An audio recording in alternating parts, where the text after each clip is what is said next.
पालकांनो, मित्रांनो, तुम्हाला माहिती आहे की जगामधली सर्वात मोठी डेमोक्रेसी लोकशाही ही आपल्या भारताची आहे आणि ही लोकशाही टिकून असते जेव्हा आपण जागृत असतो आणि त्याहूनही महत्वाचं जेव्हा आपण वोटिंग करतो. मागच्या इलेक्शन मध्ये नाशिकचं वोटिंग हार्डली ऍव्हरेज 55% होतं. So sad. आणि त्यामुळे तुम्हा सर्वांना विनंती आहे की येत्या 20 मे 2024च्या इलेक्शनला नाशिकचं मतदान किमान 85% आपल्याला हवं आहे. आणि त्यासाठी एक सोपं काम करा. लगेच ताबडतोब आत्ता तुमच्या मोबाईलमध्ये वोटर हेल्पलाईन ऍप हे टाकून घ्या.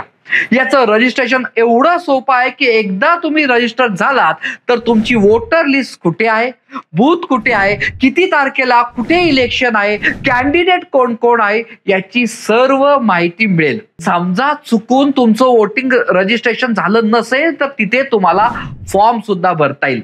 सो लास्ट मोमेंटला जर धावपळ नको असेल तर आजच ऍप प्लीज प्लीज लगेच हा व्हिडिओ बघितला टाकून द्या तुमच्या मोबाईलमध्ये. आहे की नाही सुंदर ऍप.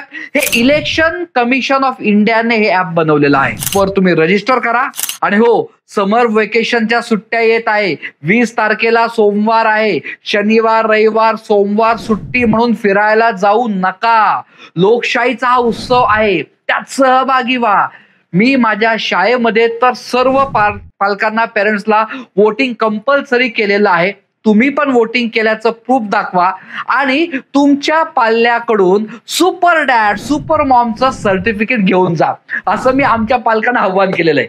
नाशिक स्कूल असोसिएशन तर्फे मी सर्व स्कूलच्या प्रिन्सिपल्सला, मुख्याध्यापकांना विनंती करतो की तुम्ही तुमच्या शाळेमध्ये तुमच्या पालकांचं वोटिंग वाढवण्यासाठी अवेअरनेस वाढवा.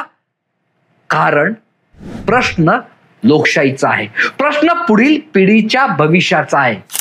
वोट कर, नाशिक कर.